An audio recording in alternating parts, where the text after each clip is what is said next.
Assalamu alaikum warahmatullahi wabarakatuh. Kale twongera okutereeramu abasiraamu, twongera okutereeramu. Abali emabega musembereko mu maaso. Tukyali batono tusemberegane. Inna alhamdulillah nahmaduhu wa nasta'inuhu wa nastaghfiruh wa na'udhu billahi min shururi anfusina wa sayyiati a'malina. Man yahdihillahu fala mudilla lahu wa man yudlil fala hadiya lahu. وأشهد أن لا إله إلا الله وحده لا شريك له وأشهد أن محمدا عبده ورسوله. يا أيها الذين آمنوا اتقوا الله حق تقاته ولا تموتن إلا وأنتم مسلمون. يا أيها الناس اتقوا ربكم الذي خلقكم من نفس واحدة وخلق منها زوجها وبث منهما رجالا كثيرا ونساء واتقوا الله الذي تساءلون به والأرحم إن الله كان عليكم رقيبا. أما بعد السلام عليكم ورحمة الله وبركاته. Amanya nze Hamida Nakaiza mbiridde ku mutala Bujuuko Mityana Road atali Bujuuko ono weene wammwe owe Mityana. Naye nga ndi musomesa ku Buhari Junior School enankuwadde Bulenga.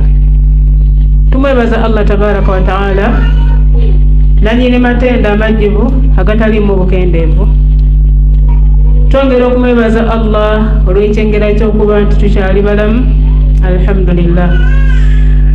Allah tumwebaza olw'ekyengera ky'okuba nti tuli basiraamu era tumusaba kitukuumire atuuse ekiseera ky'okutujjulula ku mwaliiro gw'ensi eno nga tuli abasiraamu abakkiriza abannamaddala. Tusaba Allah tabaraka wa taala assa okusaasira n'emirembe ku mukama waffe Muhammadi sallallahu alaihi wasallam oyo omusomesa w'eddiini eno obusiraamu. Era twegayirira Allah tabaraka wa taala atuwa okumanya n'okutegeera eddiini ye.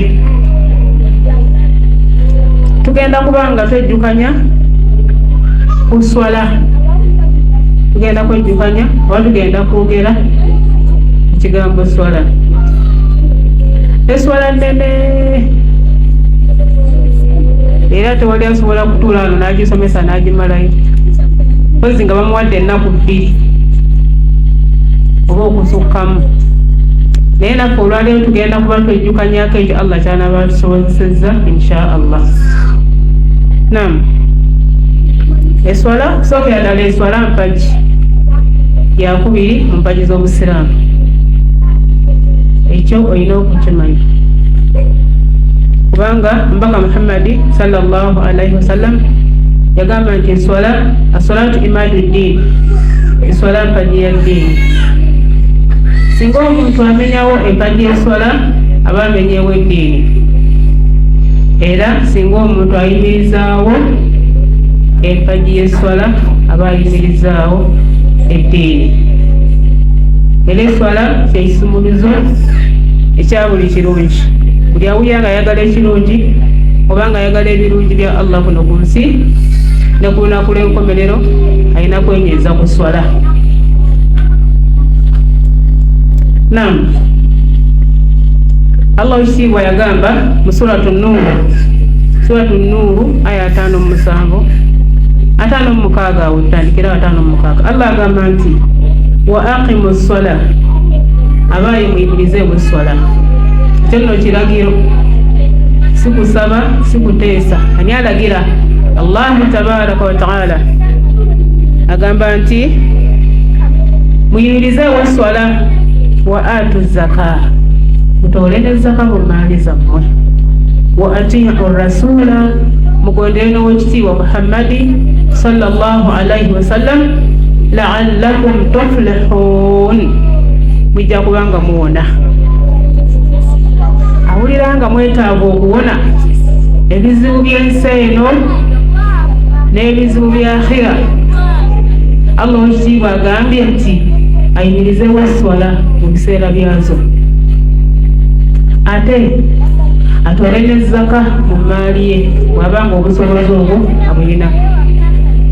agondera n'omubaka Muhammadi sallallahu alaihi wasallam olwo najja kubeera nga awona.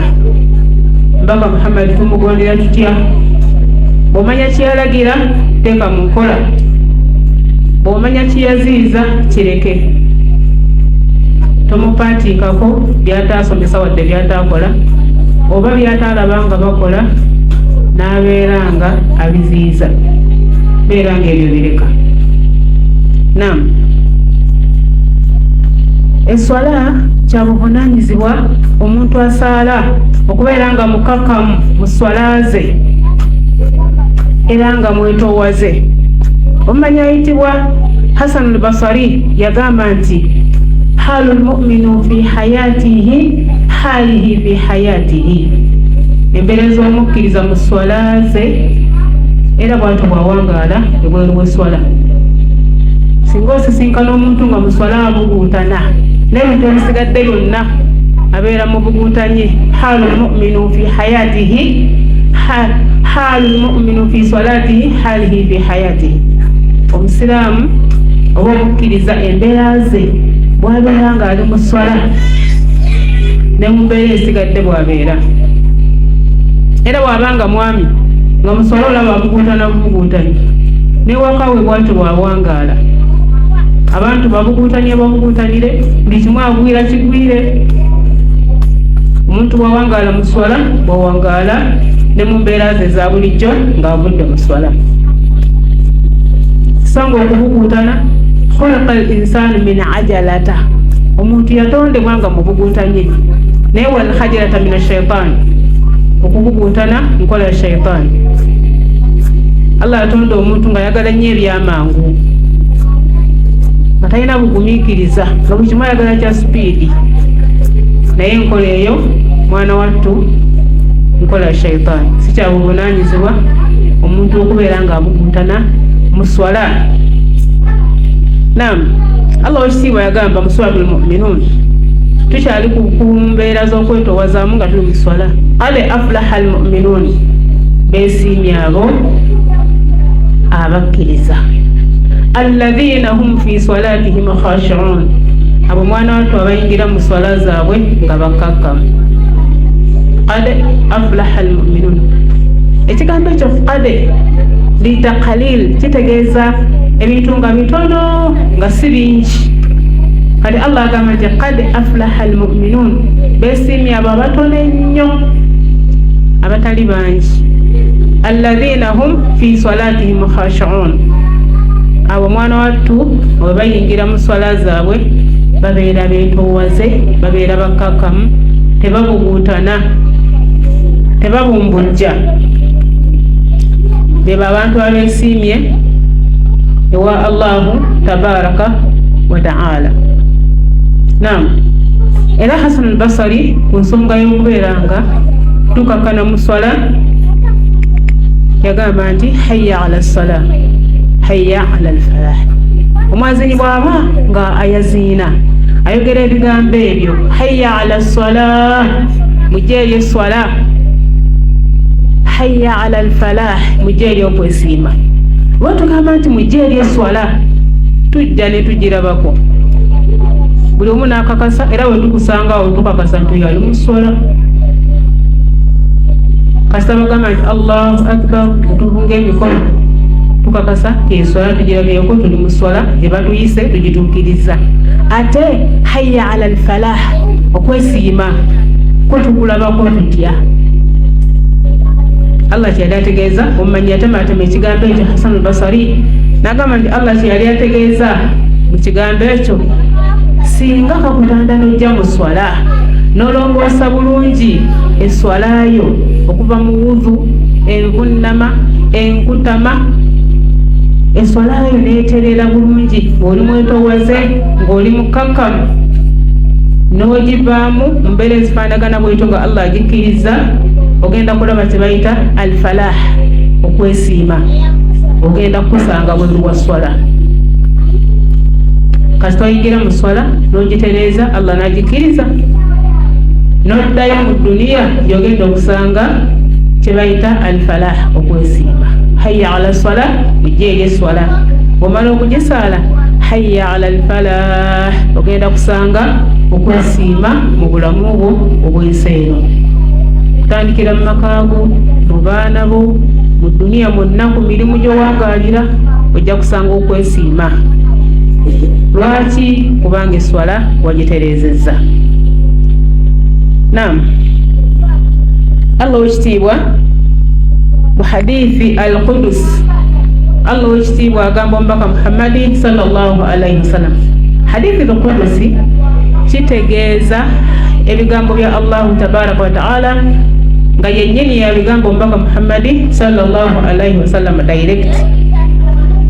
Kati Allah agamba nti inni qad farawtu ala ummatika 5 salawati, mazima ddala gwe Muhammadi sallallahu alayhi wasallama nalaalika ku bantu b'omulembe gwo eswala 5.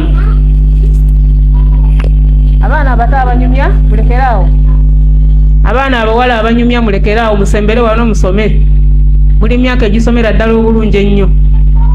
Naam, Allah agamba mbaka Muhammadi sallallahu alayhi wasallam nti inni qad farawtu ala ummatika 5 salawati, owaye gwe Muhammadi sallallahu alayhi wasallam nalaalika ku bantu b'omulembe gwo eswala 5. Eswala mmeka? 5.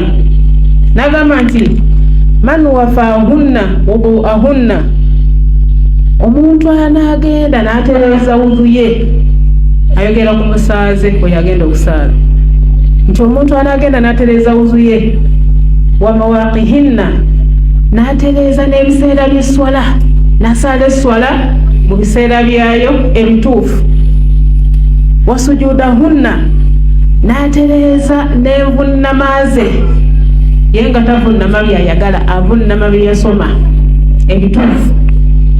So siri yalabako nga mama gundi avunnama bwati, wabula nga avunnama ebyo byeyasoma okuva ku musomesa. Fa inna lahu indi bihinna ahdun an adkhula aljannata, omuntu oyo anaakola ebintu ebyo agenda kuba amaze okukola endagaano wakati wange nze Allah naye emuyingiza ejjana. Abitegedde bulungi mu mbejja. Allah w'ekitiibwa agambye nti wange gwe Muhammad nalaalika ku bantu b'omulembe gwo eswala 5.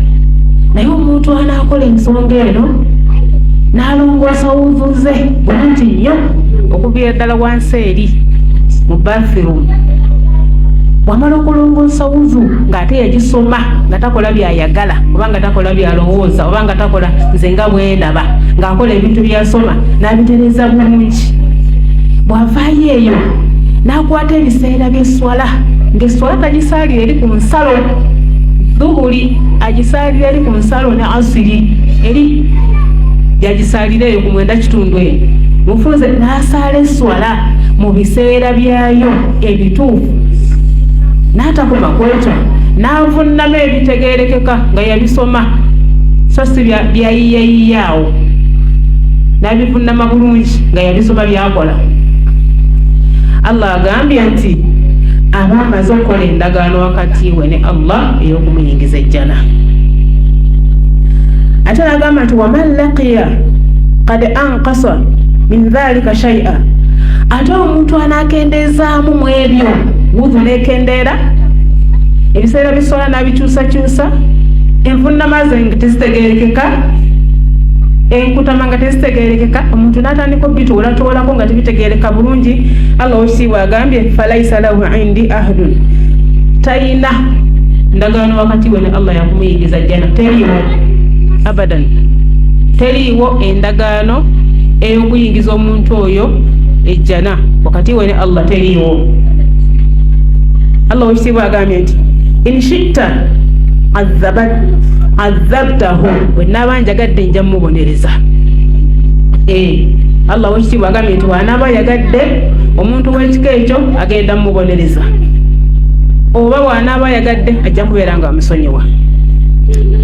Nabwe kityo abooluganda abakkiriza tutunuulire swala zaffe engeri gye tuzisaalamu, osaala bye wasoma,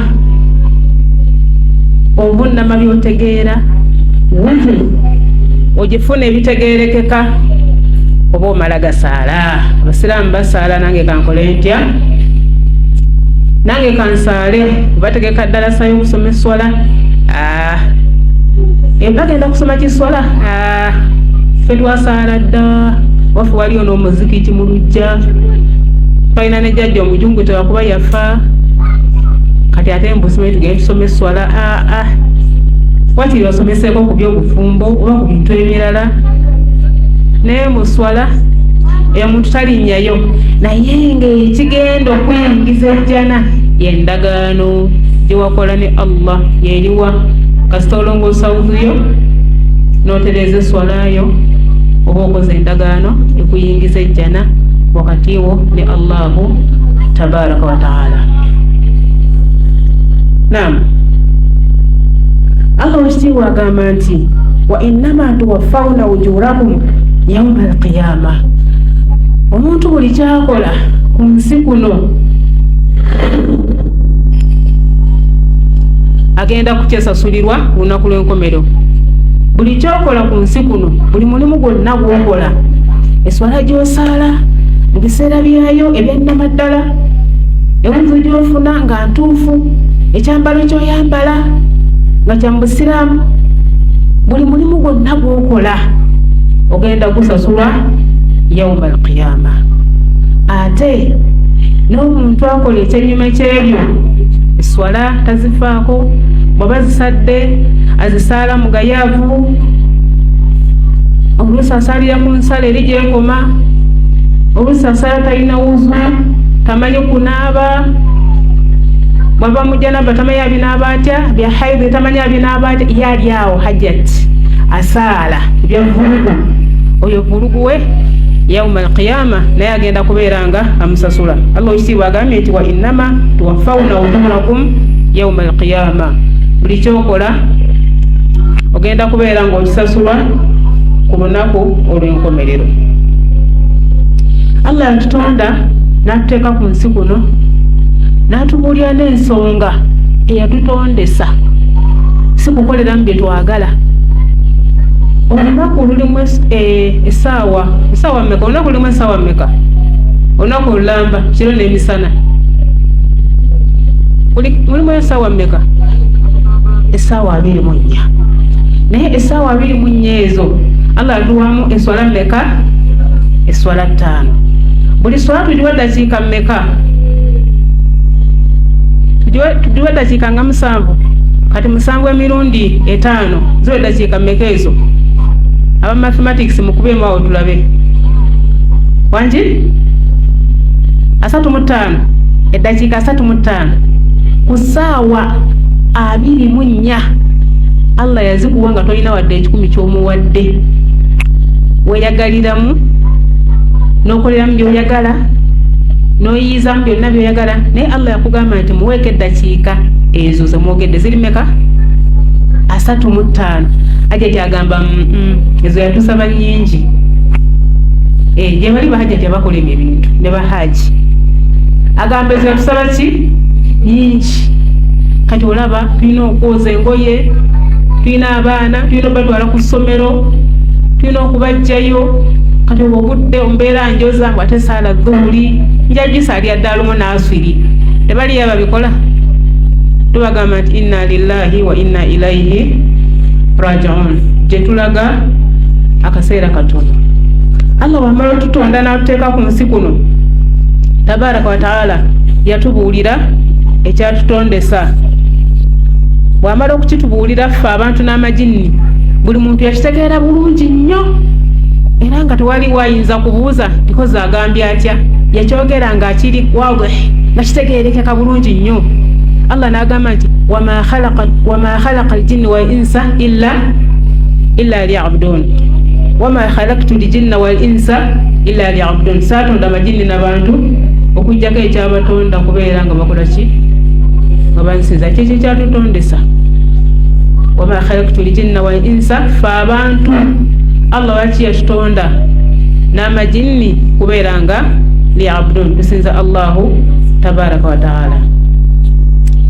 Kakati omuntu atasaala oba alagajjalira esswala mbeera ki gyagenda okusisinkana mu maaso g'owekitiibwa Allah tabaraka wa taala.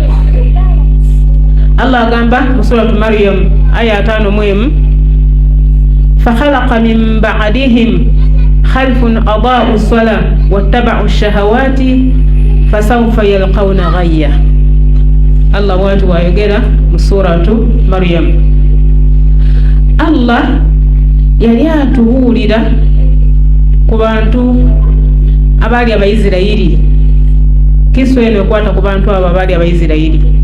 Abantu abo bazadde baabwe oba bakadde baabwe baali basajja basaaze, baali bakyala basaaze. Kati mu bo ne mugenda nga muvaamu abaana abajja bazaalibwa nga nabo basaala, abajja bazaalibwa nga nabo basaala, ne bajja nga bazaala, ne bajja nga bazaala, ne bagaziwa. Ekiseera ne kituuka nga mu bo tebakyakola ki, tebakyasaala. Naye nga bakadde baabwe baali baki, baali basaaze era nga bannaswala. Ekyo kijjeeyo eyo mu Bayisirayiri, kiteekere ddala ku ffe wano.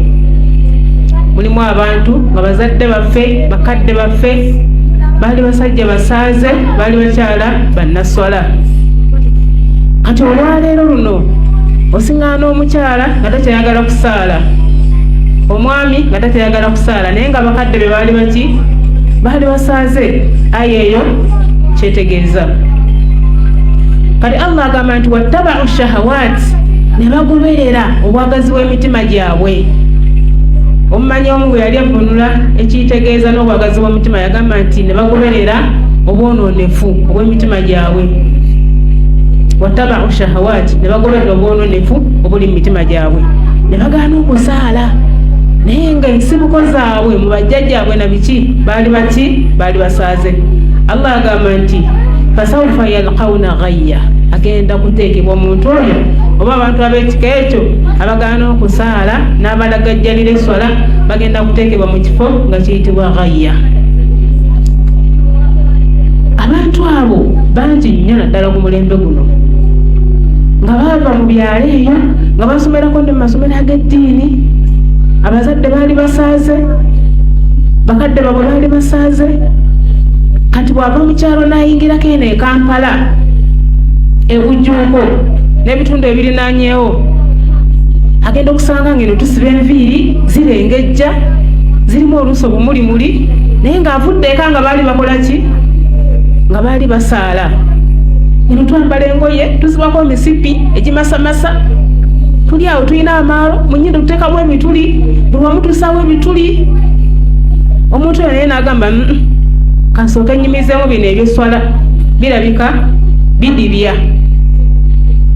Wattaba'u ash-shahawati, n'agoberera omutima gwe bye gwagala, ng'ate byabwonoonefu. Allah agamba nti fasawfa yalqawna ghayya, agenda bateeka mu kifo nga bakiyita ghayya. Ekifo ekyo ghayya abamanyi bakitemaatema ne bakinnyonnyola. Kyemmanyi tokitegedde, ne mubamu basahaba abamu baali tebakitegedde, naye abamanyi abamu ne babeera nga batemaatema ekifo ekyo ekigenda okugendamu abantu abatasaala. Tugenda kukinnyonnyola buli muntu akitegeere bulungi. Atasaala bw'onooba oddayo okumunnyonnyola ensonga z'obutasaala, okimunnyonnyole naye akitegeere bulungi. Kala Ali ibn Abi Talha, Ali mutabani wa Abi Talha yagamba nti an Ibn Abbas, bino byatugamba yabijja ku Ibn Abbas. Ibn Abbas yali musajja muvuunizi wa Qur'ani. Mu abaana abato nabaganye tuleekaanira tuloterere. Naam, Ibn Abbas yali musajja muvuunizi wa Qur'ani. Allah yali yamuwa amagezi nga muvuunizi mulungi mu Qur'ani. Kati yavuunira ekigambo kino ghayya, n'agamba nti fasawfa yulqawna ghayya ayyul khasran. Ekigambo ghayya kitegeeza okusiraana. Olabye ku muntu nga yasiraana, okuno ku nsi yali mukyala anyirira nga yeesiga ekizigo yenna n'amyuka, nga yambala engoye n'anyirira, ng'alya emmere ya Allah n'alabika bulungi, nga tasaala naye nga yenna alabika bulungi anyirira, nga luusi n'emmotoka agikola ki, agivuga, nga n'ebigere ayina bitambula bulungi, nga talina mutawaana ng'anyirira bulungi.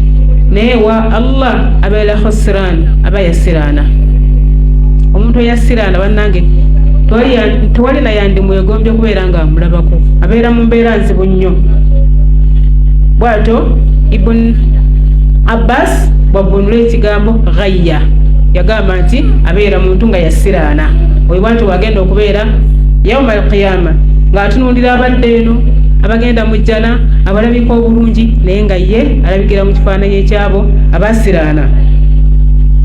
Ibn Mas'ud ate ye bwe yali avvuunula ekigambo ghayya yagamba nti waadi fi jahannam yasiiru minhu addamu walqayh. Yagamba nti ekigambo ghayya oba ekifo kye bayita ghayya ekigenda okuyingiramu, Allah kyagenda okuyingizaamu abakyala n'abaami abatasaala, waadi fi jahannam, lusenyi luli mu muliro jahannam. Naye agamba nti olusenyi olwo oluli mu muliro jahannam yasiru minhu addamu walqayh, lukulukutiramu omusaayi, ebisaayisaayi n'ebisirasira.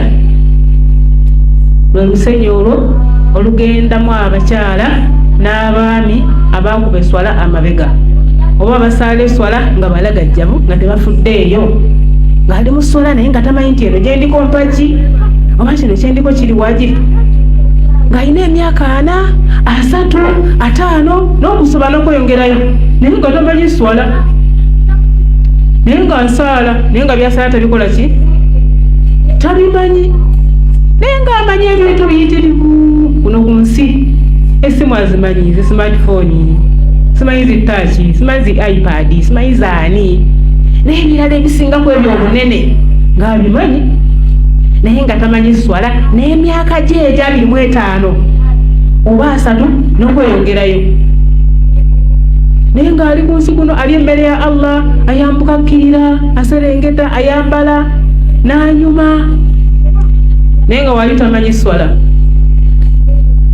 Kakati agenda kubeera nga ateekebwa mu kifo ekiyitibwa ghayya.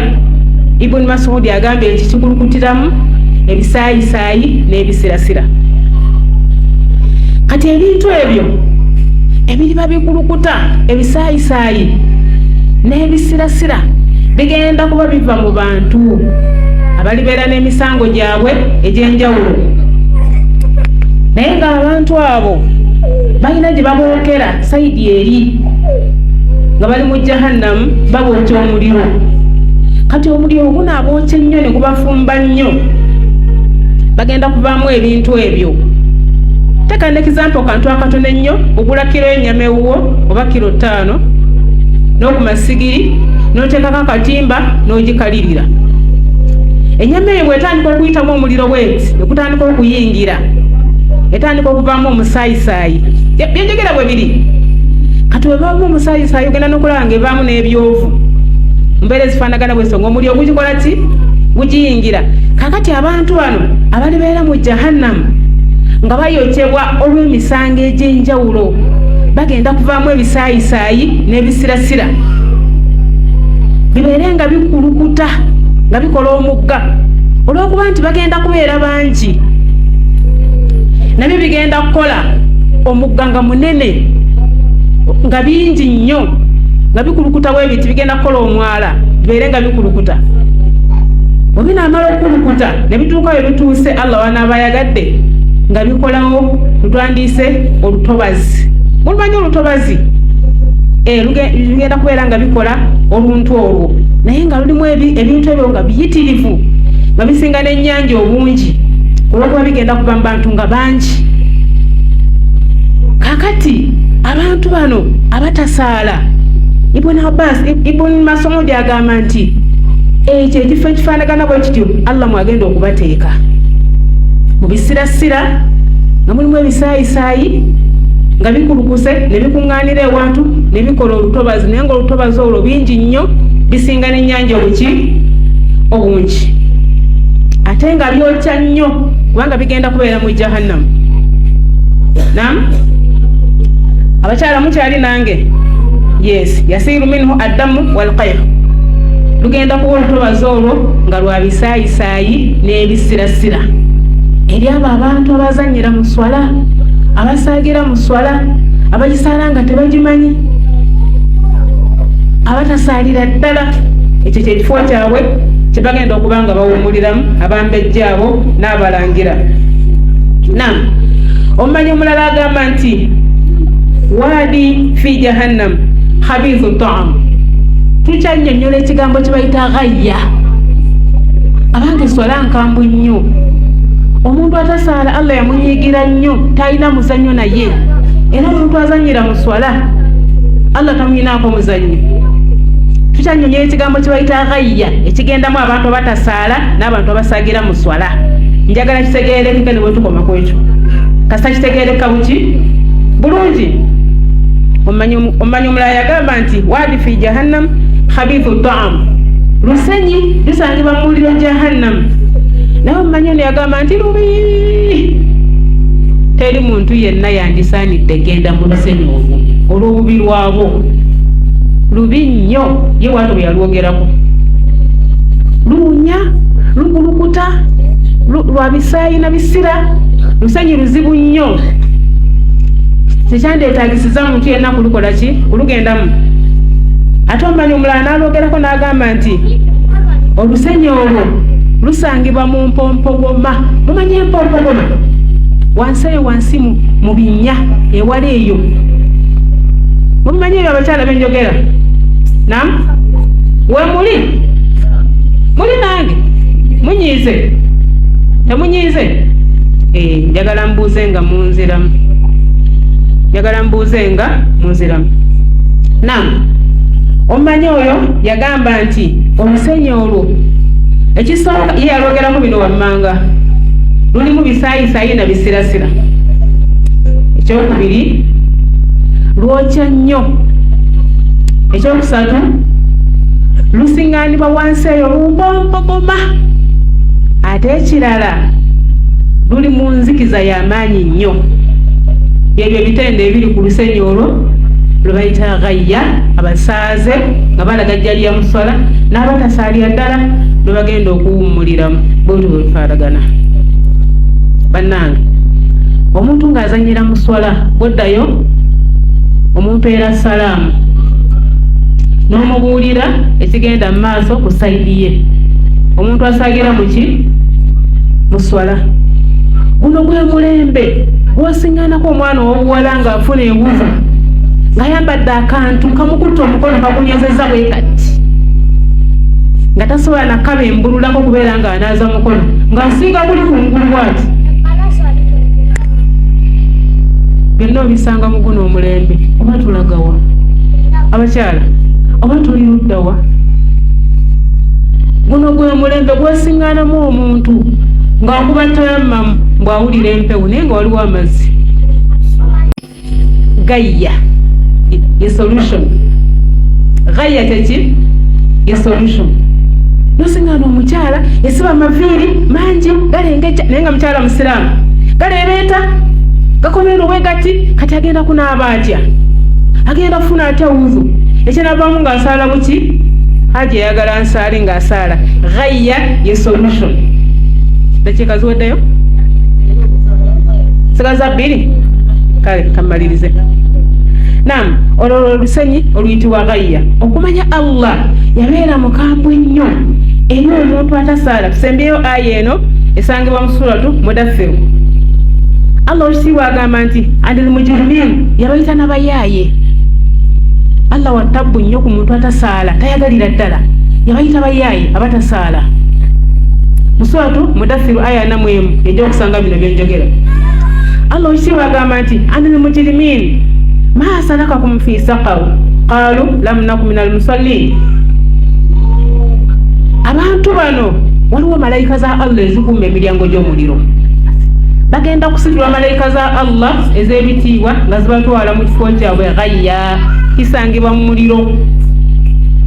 Olutobazi olwo ate nalwo lusangibwa mu muliro. Kakati bwe bali batuusiza ku miryango gya Jahannam, malayika ezikuuma omuliro ogwo zigenda kugamba abantu bano ti mmwe andile mujirimiini, zigenda kuba zibuuza abo abayaaye zibagambe mmwe munonye eki wano? Guno omuliro saqaru nga muzibu nnyo. naffe abagukuuma obukuumi tugutya gwe gukyasinza okubeera omuzibu ku miriro gyonna osakawo. bagenda kubagamba abange maasalakakum fi saqaw, lwaki muzze mu guno omuli osaqaw omuzibu ennyo bwe guti? kiki kye mugunoonyeza omulabyeyo guno? lwaki mulonze guno? lwaki babaleese mu guno mwazza bwaki? guno omuli osaqaw nga muzibu nnyo. lwaki bagutenda? kubanga bwegulima akatobazi kali ke bayita ghayya kali mu muliro, ate gwokya gubumbujja omuliro gwo saqaw. gwokya gukola ki? gubumbujja muliro